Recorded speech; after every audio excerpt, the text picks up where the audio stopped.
Guys, सिर्फ education channel पर आपका स्वागत है। आप सब कैसे हैं? आई होप आप ठीक होंगे। हम वर्णमाला चालू कर रखी है हमने, और वर्णमाला के अंदर हमने स्वर का वर्गीकरण देख लिया। स्वर किसे कहते हैं ये चीजें हमने देख ली। व्यंजन का हमारा 2 क्लासें हो चुकी है। व्यंजन में हमने देखा था कल कि स्पर्श व्यंजन कौन से होते हैं, उसमें व्यंजन कौन से होते हैं, स्पर्श व्यंजन का अर्थ क्या होता है, अंतस्थ व्यंजन कौन से होते हैं। ये वाले व्यंजन हमने कल देखा था। जिन्होंने कल की क्लास नहीं देखी वो प्लीज प्लेलिस्ट में क्लास सभी हैं, उन क्लासों को आप देख सकते हैं। आज हमारा पॉइंट है कि स्वर तंत्रियों के आधार पर, जो हमारे स्वर तंत्रियां हैं उनके कंपन के आधार पर हमने जो व्यंजनों का वर्गीकरण किया है वो कितने आधार पर किया है और कौन कौन से वो व्यंजन है। आज पूरा डिटेल से हम इस टॉपिक के बारे में पढ़ेंगे। तो चलिए स्टार्ट करते हैं कि स्वर तंत्रियों में कंपन के आधार पर व्यंजनों का वर्गीकरण। स्वर तंत्रियों का अर्थ कैसे? जैसे ही हमारे श्वास नली है, फेफड़ों से जो हवा निकलती है हम बोलते हैं, तो फेफड़ों से जो हवा निकलती है श्वास नली, और श्वास नली के ऊपर जो स्वर तंत्र नाम का जो अंग लगा हुआ है उसके अंदर स्वर तंत्रिकाएं हैं। वो एक पतली झिल्ली है जो 2 कपाट में, यानी 2 कपाट में वो बनी हुई है। उसके अंदर एक छिद्र है, उसको हम क्या बोलते हैं? ककाल। क्या बोलते हैं? काकल या ककाल। काकल भी बोलते हैं और ककाल भी बोलते हैं। तो वहां से वो छिद्र होता है, उसे क्या बोलते हैं? काकल। तो ये कितने स्वर तंत्रियों में कंपन के आधार पर व्यंजनों का वर्गीकरण हमने कितने भागों में किया? 2 भागों में। कितने भागों में किया? 2 भागों में। कौन कौन सा है? पहला है घोष। पहला कौन सा है? घोष। घोष का अर्थ क्या है?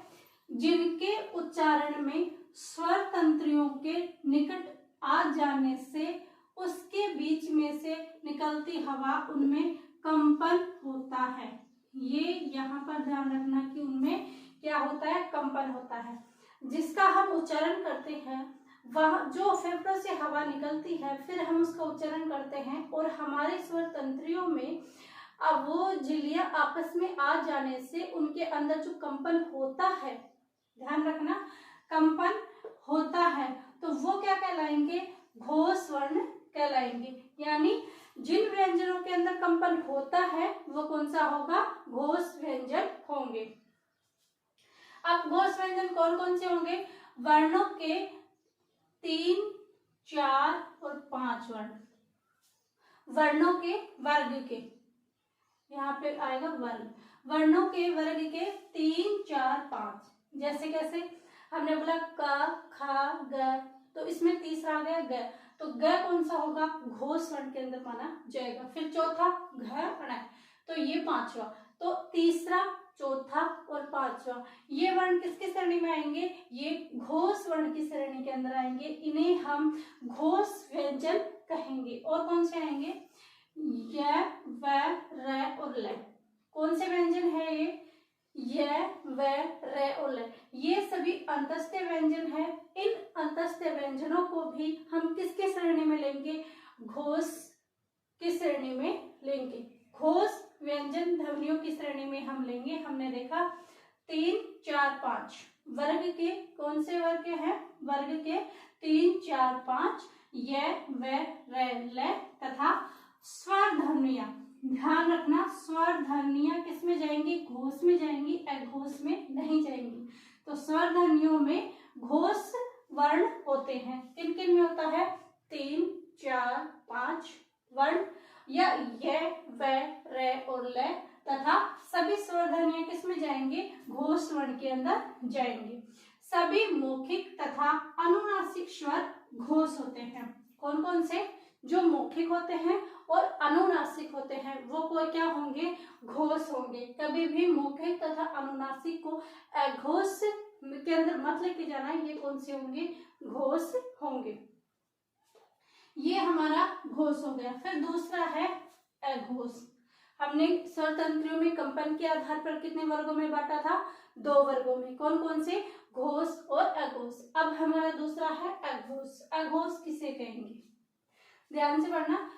जिन वर्णों के उच्चारण में स्वर तंत्रियों में कंपन नहीं होता है, ध्यान रखना, यहाँ घोष में हमने पढ़ा था कि स्वर ध्वनियों में घोष होता है और कंपन होता है। अगर कंपन होता है तो कौन सा होगा, घोष, और नहीं होता है तो उन्हें क्या कहेंगे, अघोष।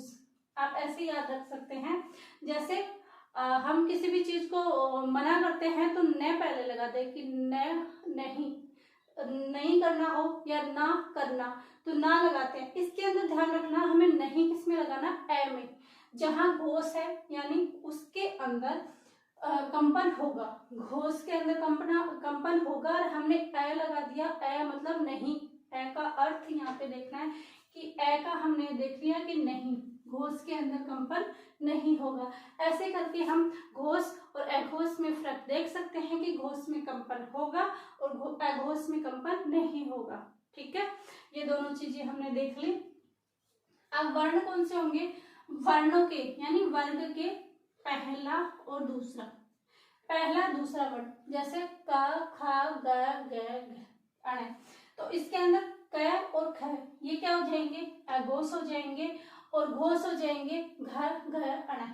ये 3 4 5 वर्ण किस में जाएंगे, घोष के अंदर जाएंगे। वर्ण का स और विसर्ग कौन सा जाएगा, विसर्ग, यानी जो अंतस्थ व्यंजन है, अंतस्थ व्यंजन है वो किस में जाएंगे, घोष में जाएंगे, और अघोष वर्ण और उष्म वर्ण किस में जाएंगे, अघोष में जाएंगे। उष्म और अघोष,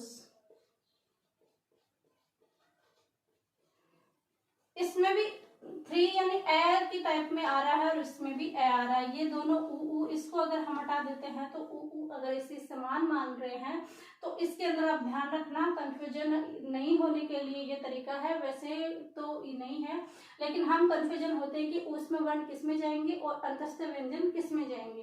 तो ध्यान रखना, उ से, और यहाँ पे भी उ है तो उ से अघोष, उष्म वर्ण जहाँ ए और ये दोनों सेम है तो इसका अंदर ये इसके अंदर जाएगा, तो उष्म वर्ण अघोष में जाएगा और अंतस्थ व्यंजन घोष के अंदर जाएगा। ये हमने देख लिया।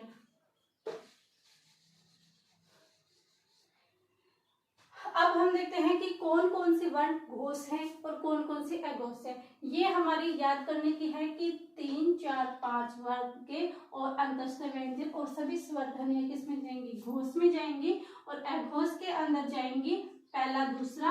अघोष में पहला और दूसरा ऐसे भी आप याद कर सकते हैं, जैसे ऐसे अनार, ऐसे अनार ये पहला है तो पहला और दूसरा अघोष के अंदर जाएगा। जैसे पहला और दूसरा ए पहला है तो इसके अंदर पहला और दूसरा जाएगा। तो वर्ण से और विसर्ग ये कौन से, अघोष वर्ण कहलाएंगे। अब अघोष वर्ण कौन कौन से हैं, अघोष वर्ण कौन कौन से हैं, हमने क्या लिखा, पहला और दूसरा, क ख च छ ट ठ त थ प फ, और उष्म वर्ण कौन से थे, स, और ये फ जो हमने उसमें देखा था संघर्ष के अंदर, वो भी इसके अंदर जाता है। ये कम पूछा जाता है, फिर भी आप ध्यान रखें कि अगर हार्ड पेपर का हार्ड लेवल गया तो ये शब्द पूछ सकते हैं, अन्यथा ये शब्द ही दिए होते हैं, का ख च छ ट ठ त थ प फ और स, ये अघोष वर्ण है। अगर आप इनको ऐसे रटने की बजाय आप डायरेक्ट ये देखते हैं कि पहला ऐसे, पहला और दूसरा, और उसे उष्म वर्ण किसमें हो गए, अघोष के अंदर हो गए। फिर हमारा दूसरा है घोष, यानी घोष वर्ण कौन कौन से देखे, हमने कौन सा देखा, तीसरा चौथा पांचवा, पहला दूसरा किस में आ जाएगा, अघोष में आएगा, और तीसरा चौथा पांचवा इसके अंदर आएगा घ ज ढ ढ द ध ब भ, और ये अणमणना, इसको आप नासिक के व्यंजन में देख सकते हो कि नासिक के व्यंजन भी किस में जाएंगे। वैसे तो हमने 3 4 और 5 का लगा रखा है, और वैसे भी अगर आपको ऐसे घुमाकर पूछा जाए कि नासिक के व्यंजन अघोष होंगे या घोष होंगे, ये क्वेश्चन घुमा कर आ सकता है कि नासिक के व्यंजन घोष होंगे या अघोष होंगे, तो ध्यान रखना ये पांचवा वर्ण है, पांचवा नासिक के वर्ण होता है और वो किस में जाएगा, घोष के अंदर जाएगा। किस में जाएगा, घोष में जाएगा। और अंतस्थ व्यंजन, ये रहा हमारा अंतस्थ व्यंजन, य व र और ल, य र ल और व, ये कौन से हो गए, अंतस्थ व्यंजन हो गए। और ये संघर्षी व्यंजन, इस पर संघर्षी व्यंजन कल वाली क्लास में हमने देखा है। जिन्हों को ये समझ में नहीं आएगा कि इस पर संघर्षी कौन कौन से व्यंजन होते हैं, वो कल का वीडियो जरूर देखें। झ ग है और ड ड, ये तो अंतस्थ व्यंजन में ही है ज ग ढ ड। और फ का ध्यान रखना कि फ अघोष के अंदर जाता है। ये हमारा घोष और अघोष कंप्लीट होता है। इसके अंदर ये वर्ण ध्यान रखना, अघोष के अंदर ऐसे ध्यान रखना, पहला और दूसरा, ये सभी इसमें आ जाएगा। और उसमें वर्ण, ये किस में जाएगा, अघोष में जाएगा। आप डायरेक्ट याद रखना, अघोष यानी जिसमें कंपन अ यानी नहीं होना, अघोष में नहीं होता, पहला दूसरा वर्ण और उसमें वर्ण। और घोष के अंदर नासिक के व्यंजन आ जाएंगे और अंतस्थ व्यंजन आ जाएंगे, अंतस्थ व्यंजन घोष के अंदर आ जाएंगे। और अगर और भी देखें तो तीसरा, चौथा, पांचवा, इनमें से अगर पूछा जाए नासिक व्यंजन, अंतस्थ व्यंजन, कैसे भी आपको घुमाकर पूछे, आपका आंसर गलत नहीं होना चाहिए। आज का हमारे ये स्रोत तंत्रियों के आधार पर ये व्यंजन हमारे कंप्लीट होता है। एक वीडियो व्यंजन में और आएगा महाप्राण, अल्पप्राण यानी प्राण वायु के आधार पर व्यंजनों का वर्गीकरण।